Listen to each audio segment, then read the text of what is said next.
Waters, welcome to the show. I am your host, Kyle Lira. Man, how are you doing? Did I just ask how they're doing? Mm-hmm. Like they'll respond. They might. They might. It's just two of us in the studio today. You know, just like that Will Smith song, just the two of us. Yeah. Today it's only Peter and I for today because everybody else, fuck them. Just kidding. We love you guys. Not really. Maybe. Kinda. Sorta. Not really. Not at all. Not at all. Today we're gonna go into movie catch up. I'm gonna go and do a little brief review on Finding Dory. But if you want to check out the full length one, because Peter didn't see Dory yet. No, I have not seen. But he has seen the other movies that we are going to be talking about today. It's Alice in Wonderland, the sequel, and then Conjuring 2, and then X-Men Apocalypse. All right, and then to finish off from the other review we did, guys, will Shanghai Disneyland break even for the company? And I know that you are pissed, especially because of our recent post on Facebook. Fuck you guys, or something like that. Specifically Alexis. Yeah, because he shared like the design of Doctor Strange Infinity. Didn't it look amazing? It looked amazing. Yeah, it did look really God. cool, man. It looked unbelievable. Anyway, we are going to go into the Pacific and talk about Moana, and then we're going to later go into the forest and talk about Pete's Dragon. Both trailers have been released. And then I'm going to briefly talk about what's new and who. Everything is going on in Doctor Who. New casting, scripts are finished. And a specific blue police box has been spotted on set of another Doctor Who spinoff called Class. We'll get to that later into Red Spotlight episode 27. Just keep swimming till next quarter. Indeed. For Festa, brother. My brother. One of a kind. The doctors all said. Kind to animals, so good with children. They never proved anything. $1 million is the perfect amount. It's brilliant. It's untraceable. But Tully, it's not old business. He's going to have to wait. You know the rules better than that. Why? But this is different. This is in my name. Make an exception. Old business is old business, and new business is new business, and this is new business, and we do not discuss new business until next quarter. Next quarter. Next quarter?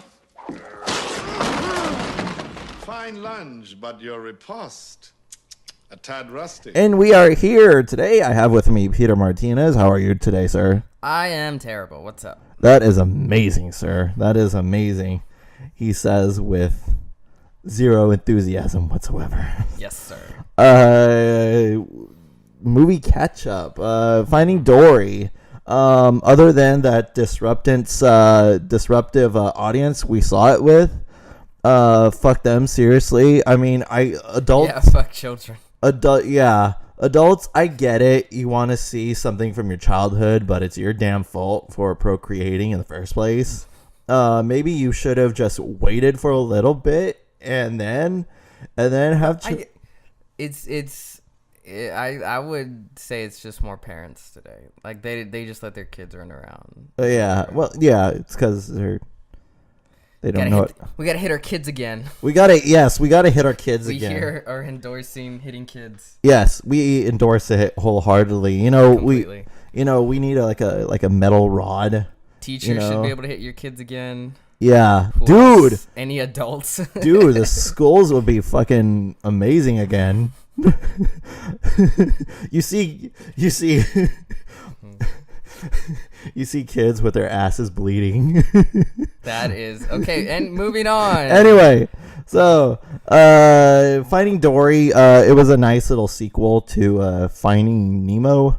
You see all the little familiar elements. I mean, you see Crush, you see every other character from there, all except the sharks, which I was a little disappointed in. They don't show the sharks. They don't show the sharks in there. They talk about them a lot though. Oh, really? Yeah, but it's like I don't know. I don't think Eric Bana or any other shark in there wanted to reprise their roles. They would have done it if they asked them. It's Pixar. I don't know. Pixar can get anyone. Yeah. But to me, I think that it was a perfect follow up. You know, it is not Finding Nemo. Dear God, it's not Finding Nemo.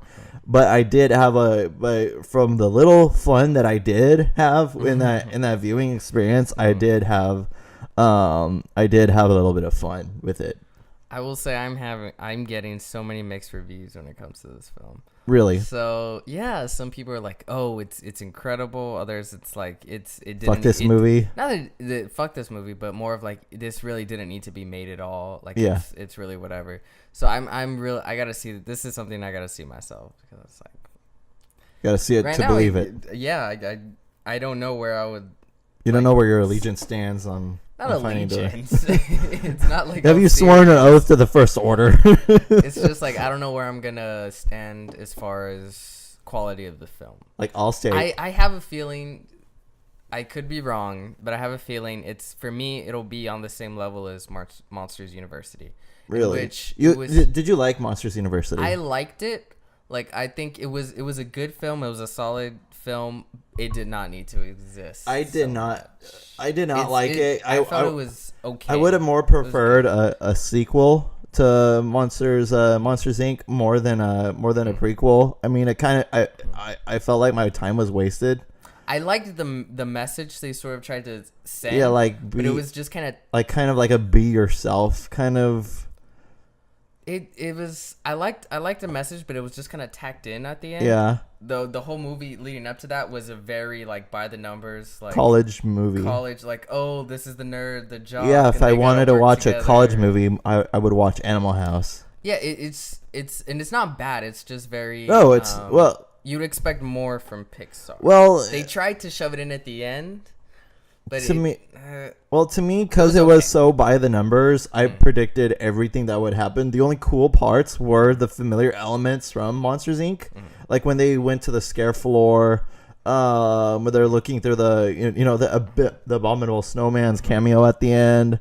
Oh yeah. I just all those things are cool, and also seeing this is a awesome character development moment in terms of Randall. On the reason why he's squinting all the time is because he needs glasses. No, I'm sorry. That's fucking great character development. That's like the quickest. I feel like Randall was really shoehorned in there. You do? Yeah. Hey, come on, man! It's Steve Buscemi. You gotta have Steve Buscemi in your movie. He didn't do anything. He was just kind of there. Neither does he do anything in any of the Happy Gilmore movies. Are you gonna compare Pixar to Happy Gilmore? Yes, I am. I went there, guys. No, I have a feeling it's gonna be on the same level of that, which I'm gonna enjoy it. I think I'm gonna think it's funny. I'm gonna have a good time watching it, but I'm probably gonna be like, it probably wasn't necessary. But that's just. I haven't seen it yet. That's me guessing how I'm going to feel. I could end up loving it because that's happened to me before. I think like, I'm not going to care. And then I end up really liking a film. Yeah. Or I think like, it's going to be terrible. You, sir, are wise in waiting. You, sir, are fucking wise in waiting. I'm just putting out as far as the not having kids and yes, fuck kids. Seriously, fuck kids. It is a kids movie. I don't give a shit. Think about it this way: you were probably that age when it came out. But I was a well-behaved theater goer, though, even at that age. But most people that fell in love with that movie were probably just like those kids. They're terrible. They're running around. But it's for them first and foremost. But I would get more angry at like parents. Like if your kids jumping off the walls. No, the freaking parents kept on talking too throughout the entire thing, making it worse. They're probably like babysitting. I don't know. Yeah. The only thing I like, say, sorry, Luna and Charlie. Maybe your date plans were ruined. That's a really weird names you picked. Yeah. But the only thing I don't know. First thing that came to mind is like, don't bring a baby to a movie theater. That's fucking dude! There was because a little kid, I can understand. Like, yeah, it's a kids movie. Half the audience were 1-year-olds. If you're like I don't know, like a few months old. Yeah. don't take a kid to a don't movie fucking theater. do It's it, not gonna man. enjoy it. It's gonna hurt it because it's gonna be so loud and like. Yeah. Because where did we go when we saw Ant-Man? There was like a newborn baby like right behind me. I don't know. It wasn't that noticeable because you know why? Because that kid wasn't awful. No, it was. The baby was crying the whole time. Really? You're like on the way other side. I didn't notice. I was just amazed at gigantic Thomas the Tank Engine. What's next? Let's go into let's talk about a scary movie. Scary. Alice Through the Looking Glass. Oh, okay, this one. Alice Through the Looking Glass. My God, did it need to exist? This movie, I did not have high expectations for it, and it didn't even deservedly so. But it didn't even meet those. Like it was just because it was like this is gonna be terrible, but at least I'll be entertained throughout. Yeah. This is one of those films where like this never happens. Like I was genuinely just wanting to fall asleep in the middle of it. Like I'm like nothing. It's not even like bad in an entertaining way. It's just very numbing, just very whatever, boring. Like nothing that matters ever happens. To me, I know we were talking about it earlier. Things just happen. I like the visuals. Except and you didn't. Yeah. Yeah, I like the more colorful. I like the color, Wonderland, but the visuals were just very because in blah. Because in the first one, all the color was sucked out. But at least it looked visually. I still think it looks better. Yeah, just because it looks more artistically. It looks interesting. Better. It looks better than the first one. No, I think the first one looks better. Really? Artistic, I think it looks more interesting. Like more thought was put behind the world and what's gonna happen, what's gonna look. And this one is very boring, just very boring. Like the time creatures or whatever. Yeah. I could not make out what they were made of or what they were. They were like pieced together pieces of like clock gear. They just and copper. I understand they were going for that, but to me it just looked like junk. Movie. It didn't look good. To me, they looked like the robots from that movie, Robots. The robots look way better than that. But you get it, right? Like I understand. Copper shelled. But it looked bad. But here's the thing, though. It is called Alice Through the Looking Glass, not the Mad Hatter Through the Looking Glass. Well, you know that was gonna happen, though. But it's fucking bullshit. I don't care if Johnny Depp is like a high, octane, actor. Depp was probably like the only interesting thing about these Alice films. Alice herself is very boring. Well, then, there's no emotion behind her. Dude, imagine if they hired Amber Heard. Why do you do this? You put me in these spots. Anyways, moving on. Let's hire Amber Heard as Alice and then Johnny Depp as Mad Hatter. Moving on. That would make it far more entertaining. Just the tension that they have. I'm gonna wait until you're done with this, and then we will move on. So all the characters you didn't like any of the characters in the movie. The side sort of CGI characters.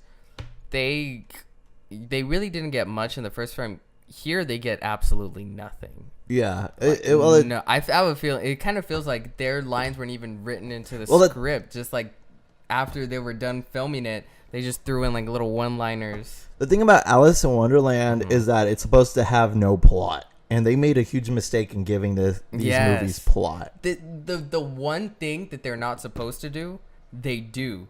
Like, the first film, I was enjoying it up until they gave the Mad Hatter backstory.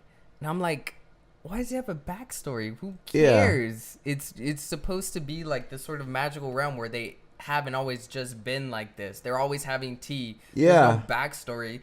It takes away the mystery because you want to feel like a very mysterious, wondrous world. The whole thing is like a dream. Like all the people that you meet in a dream. It's not Lord of the Rings. Yeah. All the people that you meet which Lord of the Rings, Christopher Lee, I get it. I did not make that connection, but you did. I did. But what were you saying? like in a dream, you don't know you have characters in your own dreams. It's not necessary at all. And then you don't know the backstory of it, and it's kind of better in that kind of aspect, it adds to the wonder of this it world. kind of adds to like the lunacy and why is it like this? Because it is. That is the main point of Alice in Wonderland. I think to me the best adaptation so far has got to be the Disney one, the original Disney one. Yeah. Because it was just like she has a dream and then she gets out. That's the entire thing. There doesn't need to be a story. It just needs to be an adventure, just an escape. And the whole story, the whole goal is probably getting back home. Yeah. That's all you need. It's sort of like a Wizard of Oz kind of thing. If they had just done a Wizard of Oz thing, which they kind of did, but not like they tried to turn the Red Queen into the Wicked Witch of the West. But then they had to turn it into like, and then there's this backstory. Which, by the way, are you excited about the Wicked movie being made? A little bit. I don't know. I'm excited. I like the music of Wicked. I love. I'm not gonna lie. The Wicked. It's wickedly awesome. I think Alice. Going back to Alice, I think that if they are to make a next one, but I probably doubt it because it made too little money and no one cares. Yeah. I think if they were to ever just reboot it, which, to its credit, if they do it and they do it right, they don't need to reboot it. They don't need to reboot it. If any, I think I want someone else not Disney tackling Alice in Wonderland. Maybe I want like a horror Alice in Wonderland. A horror, like McGee's. Or a James Wan directed Alice in Wonderland. Has to be better than. Speaking of James Wan, you sound way too proud of yourself for that segue. Conjuring 2 was a fantastic movie. What did you think about it? I loved Conjuring 2. Conjuring 2 was amazing. I really, really liked it. I love horror films. I've probably seen every one that's on Netflix. Every time there's a new one, I'll probably watch it. And for a while, it got to the point where I'm like, oh, man, I think I'm, like, done with horror films. Because it got to the point where, like, okay, I know. The predictability is. Within the first 10 minutes of horror film, I know, like, beat for beat, okay, this is going to happen, this is going to happen. He's going to die. She's going to live. Yeah, and it's just like, and that kind of depressed me because, like, I love horror films. But I think recently we've had a good string of really good horror films, and this is another addition to that line, and it was really good. Like the entire time, I was scared. You're at the edge of your seat. Genuinely scared. You're at the edge of your seat. It was. And he knows so well how to create tension. Yes. That's the most important thing, and he creates it so well, and when to release it and when to just let it continue to build up. Yeah. It's like I said this before, like halfway through the film, I'm like, I can't. You know what? Also, another thing. I mean, after seeing the first Conjuring recently, I really I find Patrick. I think that's his name, Patrick Wilson or something like that. Patrick Wilson and Vera Farmiga. They're so damn likable. Yeah, I love them as a couple, and that's I thought why it works. Because prior to Conjuring 2, I haven't seen Conjuring 1.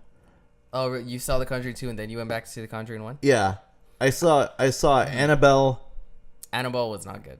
I saw Annabelle, which, I don't consider it part of. You don't consider it canon? No, it's non-canon.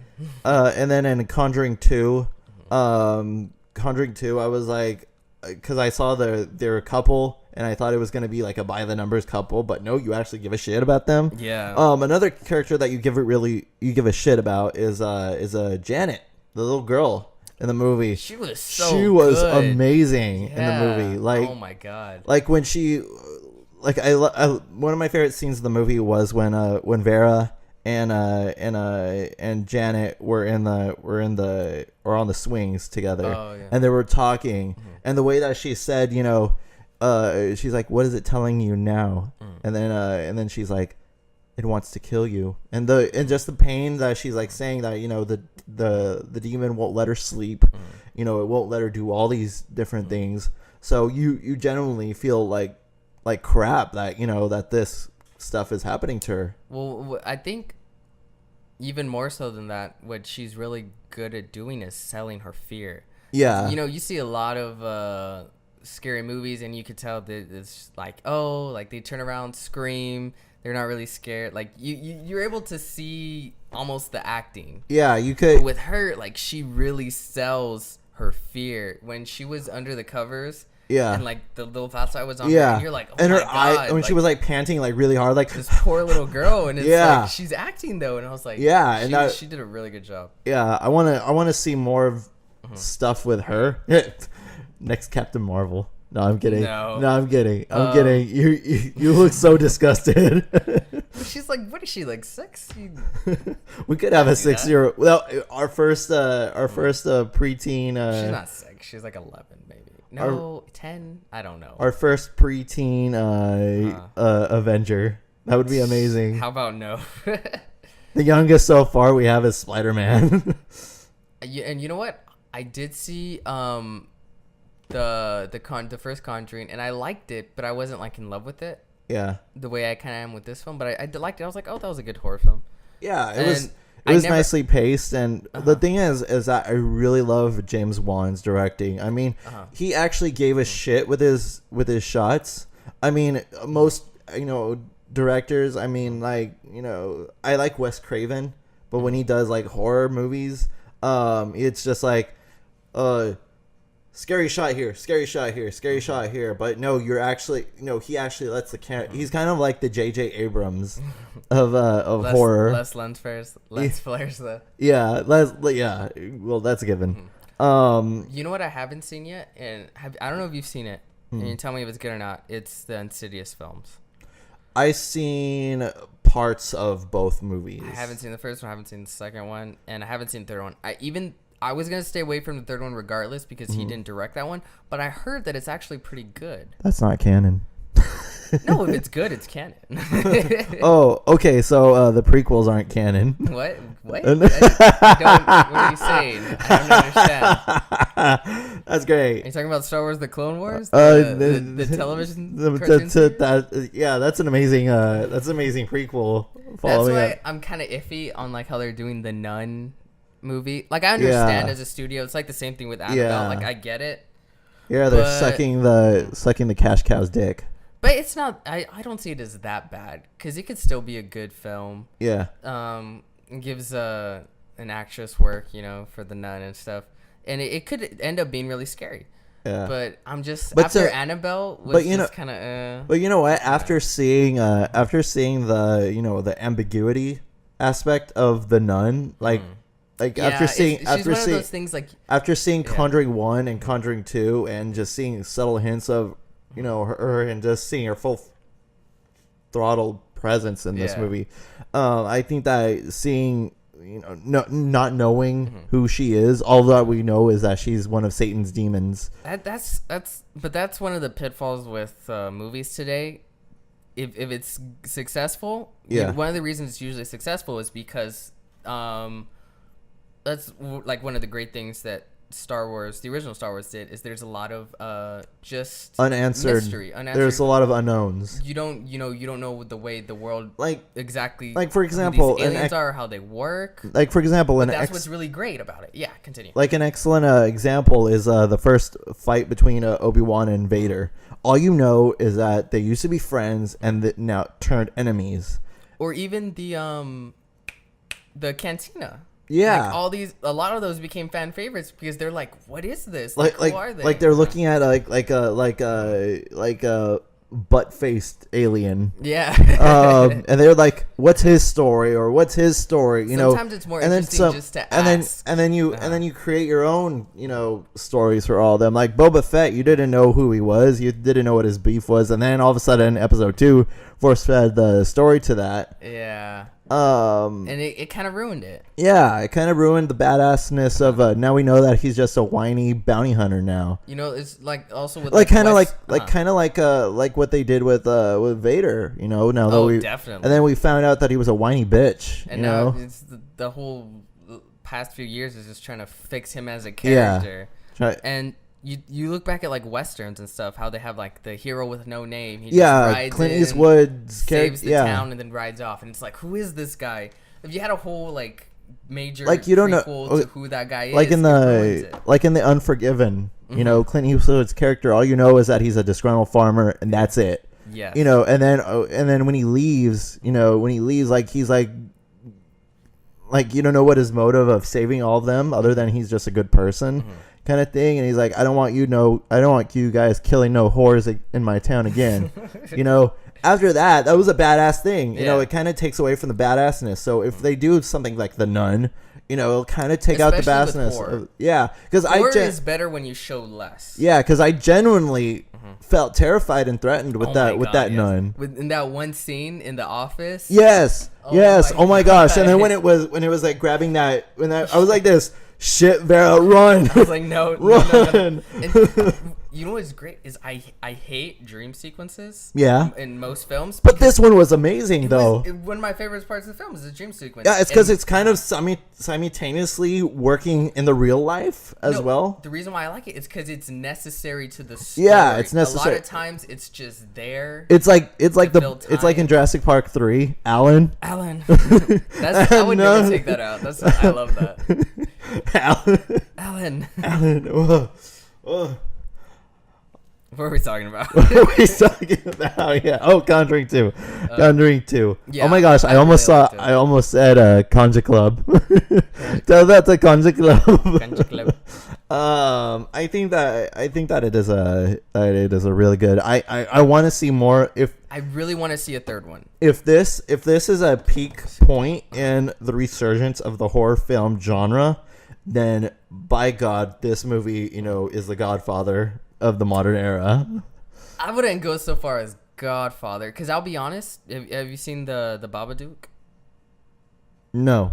I think I probably like that film more than this one. This one is probably scarier, but I like sort of the psychological twist that one had in the story. Was it more a horror or was it more a psychological thriller? It was, when it was scary, it was really scary. But there was also like Who's it directed by? It was a first time director. It was a female. I forgot her name. I ordered the Blu-ray on Amazon though. So I really like it. So all right. So you did what Jeremy John says and says I'd buy it on Blu-ray. Yeah. What else is next? I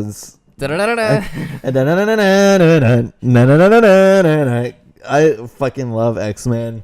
I watched the cartoons as a kid. You love men? What? I no. I like. Ain't nothing wrong with that. Yeah, but I know who I am, kid. I know who I am. I love X-Men. X-Men was an amazing. Well, to you, you had a lot of issues with it. Yeah, I had a lot of issues with it. Like what? First and foremost, I seem to have forgotten a lot of the film, and that's a really bad sign as far as the film goes. It wasn't really that memorable. Oh, really? I found it really... And I remember that afterwards. It just felt very... Yeah. I give a response. Which kind of sucks, because there are moments and scenes in the film where I'm like, this is great. Yeah, it is really stellar. And I remember those, but a lot of the bad... Maybe as we talk about, I remember a lot of the problems. But we can start with the good. I really did like Magneto. Yeah. Oh my God. His backstory. Yeah, that was really good. It was good. Brutal. It was amazing. That's one thing I did like about this film. There was some brutal kills. I'm surprised it wasn't rated R. Unlike that shoehorn thing with that Warner Brothers is doing with their own property. I will not point fingers and we gotta watch and name names. We gotta watch it. What? The ultimate cut? Oh, fuck that, dude! It took away almost over 2 hours of my life. I'm gonna watch it. I'm not gonna buy it. I don't want it to take away 3 hours of my life. All right. We need to review it. Oh my god, we already did. And then you bitched and moaned about it for 30 minutes. Don't you want to hear me bitch and moan for 45 minutes? No, This my is god. the ultimate edition of my bitch. Oh my god, does it have 30 more minutes of ranting? Yes, 30 more minutes. Does it have Jenna Malone in it too? I'll mention her quite a bit. Oh my god, Jenna Malone did this. Actually, I love Jenna Malone. So. Jenna Malone is You awesome. leave her Dude, alone. Rocket from Sucker Punch. You know what? I really love that movie. You know what? And I know we're getting off tangent with this, but I am actually a very big fan of Zack Snyder. I love his Dawn of the Dead. Have you seen it? Mm-mm. It's really good. You should watch it. It's a really Okay. good zombie flick. I love 300. I like 300 too. A lot of people. Well, the plot is stupid, it's a good. but visually it is a nice little thing. You like a lot of movies that are dumb. Come on. Movies, you gotta. Judge but I movies like on them what they set out. ironically though. I don't. Sometimes I just like a bad movie. Sue me. But I like this isn't a Sharknado. bad- Do you really? I love the Sharknado Oh, movies. you deserve to die. Dude, are you gonna watch? Are you gonna watch Sharknado the Fourth Awakens? Maybe if I hate myself. Anyway, going back. Yeah, I really love 300, and it's a generally good movie. A lot of people have issues with it, but I don't. I love his Watchmen. Oh, I like it Yeah. too. I do not like Sucker Punch. I know you love Sucker Punch. I love Sucker Punch. Uh-huh. It is like it's like an Asylum parody of itself. The thing is, there's just it kind of feels like it wants to be deeper than what it actually is, and in the end, it's just really it's schlock. It's just I like a good girl power movie. it's not even. That's the thing, though. It's not even really girl power. Is it because they're subjecting themselves to like sex and skimpy clothing? It's like it's pretending to be girl power. I don't know. It could be the fact that Vanessa Hudgens is in the movie. I think you're just attracted to women. I think that's all we're concluding from this. No, but I really like the soundtrack is stellar. I like. But as a film, could you sit down and watch it beginning to end? Yes, I can. I can watch clips of it from YouTube, but I can't sit down and watch beginning to end because Like, dude, it's not a good film. It's an excellent trailer, Dude, but it's not a good film. Scott Glenn. That was my introduction to Scott Glenn before he played Stick in Daredevil. Yeah. No, like I said, excellent trailer. I was beyond excited when I first saw the trailer for this film when it was coming out. But when I saw it, it's just very. It's great trailer. Yeah. Dumb. So you think dumb movie? So it's trailer fodder. I would say if you like it, it's a guilty pleasure. Yeah. Well, no, I'm not calling it like The Godfather or some shit like that. I really love aspects. I like when she goes into that little land thing. Whatever, her little dream thing where she's like a samurai. I like what thing. What he was going for, but it seems like he started out with an idea, but he didn't finish it before he started filming the movie. Like he had action scenes in mind. Yeah, he had an over idea. But then he's like, how do I make a movie out of this? How do I connect him? I don't know. She dances like. That's the way I feel. But I get the point to our whole long talk is that I like Zack Snyder. Okay. But I couldn't like Batman vs Superman. Okay, anyway, back to X-Men. That was after we went on like what, a 5-minute tangent. Yeah. We do that quite a lot. We do, especially you. Fucking 30 minutes, dude. I'm never gonna let you. I'm never gonna let you live that down, man. Never gonna give me up. Never gonna. Yeah, no, you're not gonna rickroll me on this podcast, okay? X-Men Apocalypse. I really liked it. I think that the only thing that really pissed me off was Jennifer Lawrence, because she wasn't there as Mystique. She was there as Katniss Everdeen as Jennifer Lawrence as Mystique. Like this whole thing of like, we're going to war. I kind of saw that in the trailer and I thought maybe it's just a trailer, but that is kind of her character. No, she is Katniss Everdeen. Like she's a reluctant dragon, not dragon, reluctant dragon. Disney references. Anyway, go on. Reluctant leader and stuff, and like she plays it the same. I like her outfit at the end though. The one where she's wearing the white and the yellow and It's just badass. I can break it down this way. Yeah. I like the first half. Mm-hmm. I like it. Mm-hmm. I don't like the last like 40%. Yeah. But I love that last 10%. Because that last 10%, I'm like, oh my god, this is X-Men. They're in their classic costumes. There's Sentinels. There's shaved Xavier. They're at the school. I could imagine. His hair was ripped out, man. Yeah, that's the reason why. That's the reason why he's bald. I just feel like they dropped the ball in the second half. Well, you know what they always say about the third movie. That was very shoehorned in there, and I'm like, you shouldn't be talking shit. What do you think of Sophie Turner as Jean Grey?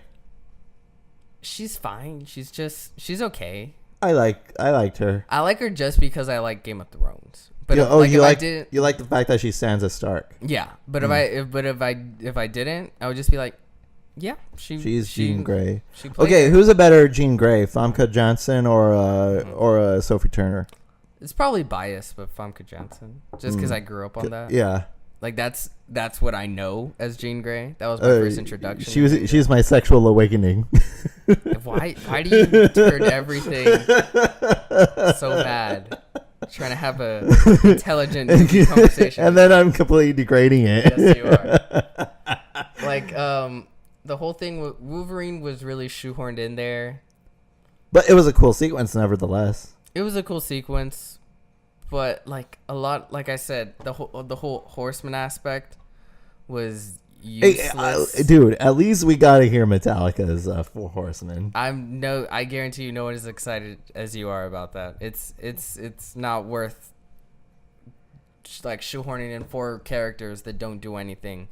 The action, honestly, we got Storm out of it. That last fight was, the more I think about it, it wasn't good action to me anyway. Like it wasn't like entertaining because most of it was just point, and then like they throw stuff, How about the guy Evan Peters. Are you talking about the Quicksilver? Quicksilver. I liked it. To me, it still feels a little out of place as far as in the movie, but it's a great sequence. I liked it. Yeah, I like Quicksilver. I think that this is a way better Quicksilver than what we got in Age of Ultron. I think people just say that because they like the sequences. No, but he's like, I do like his demeanor, like when they were shouting like, I think we're asking about where's Xavier. And everyone's like, we don't know. He's like, we don't know, bro. Like, like he's funny. Like, and I love when he fought Apocalypse. Yeah, and I think they showed it more in not the first one, Days of Future Past, the first one he was in. Like, he has a very like fast mind. Like, he's just jumping from thing to thing. Yeah. You try to talk to him, and he's like already on to the next thing. Yeah. And that's kind of like an aspect of the character where like he feels like everyone else is just too slow for him. Like he's. Maybe that's why he kind of feels out of place. Is because he's like 5 steps ahead of everybody. To get into this man's psyche. I'm just saying, too many characters. Not a lot of stuff is shoehorned in there that doesn't need to be, and the last fight was very underwhelming. To me, I like it. It's not. And the main villain is very one note. It's beyond one note. Oh my god, that's one of my favorite aspects of it. Oscar Isaac as By the end, I was just like, someone kill this guy, because the entire thing, he's just the entire time he does the same thing, which is good like once, but he says the same speech like every 5 seconds.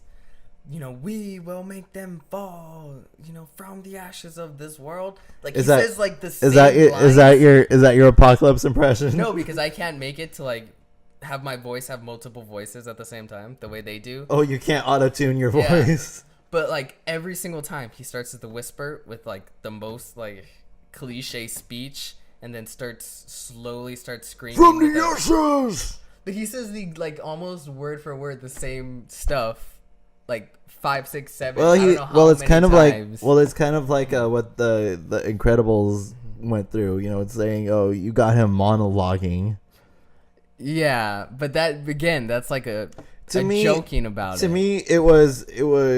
I think it was cheesy, and I love the aspect that it was really, that it was a cheese fest. That's the thing, though. It clashes with the realism, though, that X-Men is also trying to keep at the same time.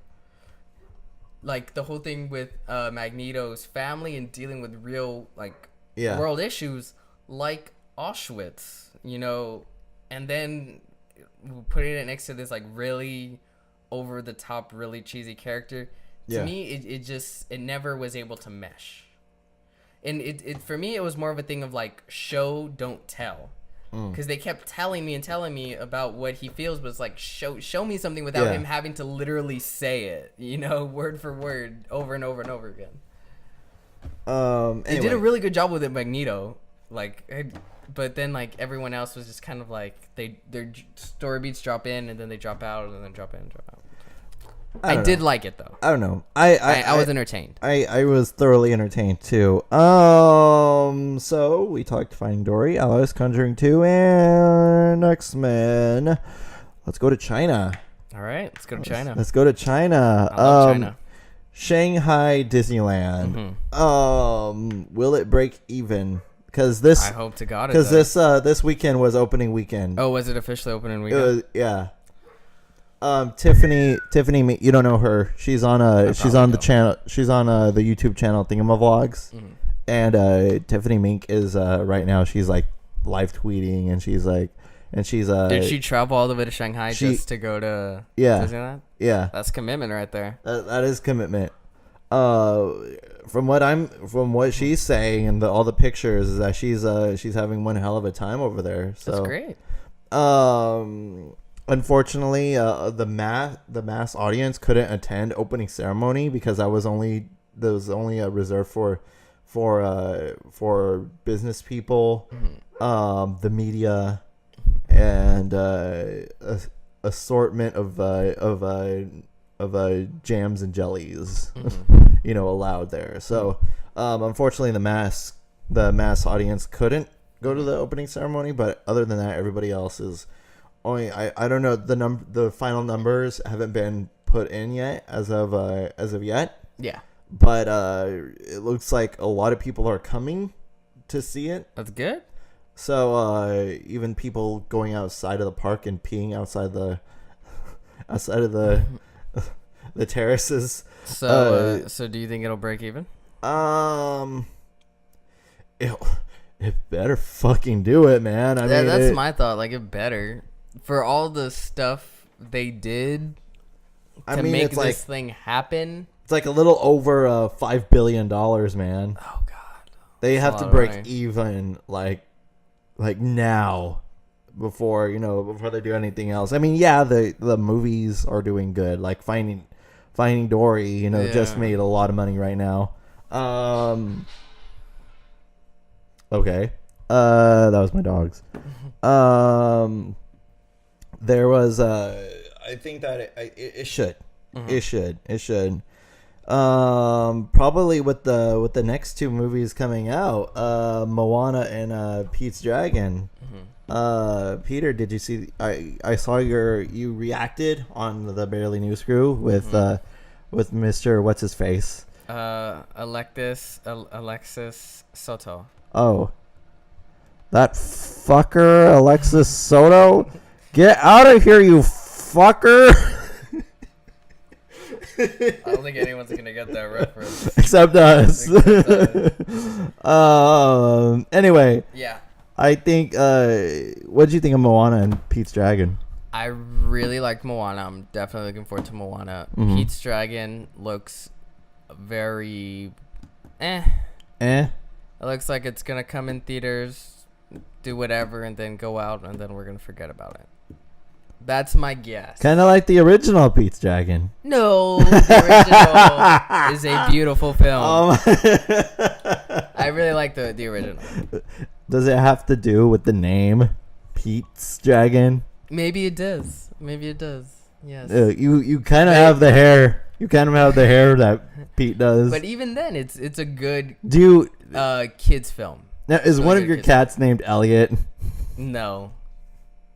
I feel like I missed a an the opening opportunity. right there, yeah, an you missed an opportunity right there. But that's okay. Maybe next pet opportunity knocks. Yeah. You know.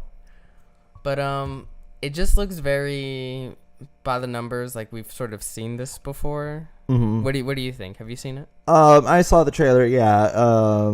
I saw it before Finding Dory. You know, the big screen. Oh, yeah. And then I think that it would be. I think that we're looking at a really boring first half and an amazing second half with the chase. Really. And the thrill and all that stuff. So I think that it's going to be like probably a B or C movie, probably from what we're getting. I just feel it's gonna be one of those films like a few years down the line, like you mentioned, and you're like, oh yeah, that movie did come out. Like it's not gonna be bad. It's just gonna be. I am forgettable. I am disappointed Huh. that candle in the water is not going to be in the movie or Beat Bop Bop. Bebop. Those are Pete's Dragon songs from the original. Anyway, You're too into Disney music. Yes, I am. I love Disney music. We were just listening to Disney music before we started this. Moana. Moana, I think. I mean, I haven't seen much of it, other than the animation looks amazing. The animation looks amazing, gorgeous. Yeah, it looks gorgeous. Like you could like on the I love the tattoo look on Dwayne the Rock Johnson's. He kind of doesn't even sound like Dwayne that much. I was like, that. Is that supposed to be the Rock? And then it said, Dwayne Johnson on there. So, and then we have newcomer. I don't know what her name is, but she's gonna play Moana. And I think that she's gonna be a nice little addition to the Disney Princess lineup. Well, probably, maybe. Disney animation to me has been on a roll since Princess and the Frog. Yeah. I haven't walked out of a Disney animation film disappointed since then. Yeah. So it looks like it'll be another lineup to their new renaissance. The new Renaissance. New Renaissance. So yeah. So looking forward to that. Yeah, I'm looking forward to that too. And it also looks very interesting. It's sort of weird. Like he's a demigod. Yeah. It'll be interesting to learn more about that culture and their gods. Yeah. And myths. Isn't it like on a Hawaiian princess or something like that? Pacific Island. But somewhere around there. I don't think it's like Filipino or anything like that. No, I don't think so. I think it's like somewhere Hawaiian. We'll find out. Yeah, somewhere around there. I know you don't watch the show, but I'm pretty excited about this. Okay, go ahead. Doctor Who. A lot of Doctor Who news came up around. I mean, we obviously got the news that Pearl Mackie is going to play the new companion, following Jenna Coleman as Clara Oswald, and which. When she departed from the show, I only cried for 3 hours. I'm proud of myself. Don't they rotate one in like every year? No. This one right here is the longest serving. Jenna Coleman is the longest serving companion of the modern era. So how long? Like 3-4 years. Oh, okay. 3-4 years. That's a good chunk of time. Others like run for 2 or 3. The shortest I think was like Donna for like a couple of episodes. Oh, and wow, and that's it. But I won't give away what happened. Wait, which one is that one for? David Tennant's run. David Tennant? Okay. Yeah, David Tennant's. I never got that far. Let me think. So joining Peter Capaldi and Pearl Mackie on the TARDIS for a couple of episodes. We're not sure if he's going to be a permanent series regular or what. That is called Water, Sir. Yes. Anyway, Matt Lucas, popular guy. He played one of the Tweedles in Alice in Wonderland. He also played Monsieur Thénardier in Les Mis in the 20th anniversary showing. I think it was 20 or 40 or 25th, somewhere around there. Anyway, a weird little fascination for Les Mis too. I love Les Mis, man. I love show tunes, man. Matt Lucas is gonna be reprising his role from the Christmas special, The Husbands of River Song, and he's gonna come back doing that. And also this week, they had their first script read through. So that means that most of the scripts are done. And now they're going to be just rehearsing their scripts and memorizing their lines. And there was an Instagram post on the official Doctor Who Instagram thing of the table read, and also lo and behold, there's going to be a new spin-off Doctor Who spin-off show called Class, of what's going on in the primary school that is mainly featured in the Doctor Who universe, called Cohill School, which debuted in 1963.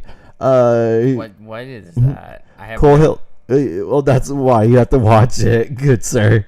And then we, on the set of Class, the TARDIS was parked right in front. So wait, hold on.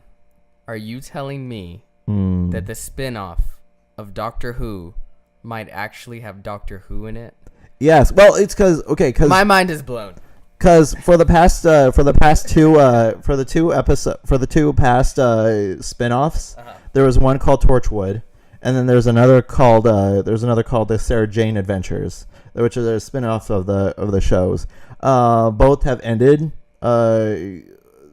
With Torchwood, we had no Doctor in there whatsoever, and then David Tennant and Matt Smith appeared for like an episode each, in the Sarah Jane Adventures. So the Doctor is not there. He's usually just out there doing his own little thing. So we might see some Doctor Who action, which I think is going to debut in the fall. So we're going to probably get a little bit of Doctor action, especially because it's on hiatus, because right now they're going through a management shift. And so they need that they need that time to do that, especially because of administration and bullshit as usual. So I'm excited for that. I can't wait to see it. I'm probably gonna watch that one episode and call it a day. Wow. But if I really like it, I'll continue watching it. So that pretty much wraps it up, man. We're 52 minutes in. Wow, we couldn't even hit an hour. We couldn't hit an hour, I'm but ashamed. but If you know what? let me take us on more tangents. No. I have you on a. I could have expected Vader. Vader was on your leash. I could have. I understand what you're trying to say. I noticed but it's coming out really bad. I noticed your foul stench when I was brought on board. No one is understanding where you're making these connections. Star Wars, guys, the first Star Wars movie. Thank you very much. No one's seen that movie. Oh, fuck you. All right, fuck you, Peter. Anyway, without further ado, I'm Kyle Lira, and I'm Alexis Soto. Yeah, whatever. Anyway, so guys, that was Red Spotlight episode 27. Just keep swimming till next quarter. We'll see you guys later. Bye. Should I start? Why are there so many songs about rainbows?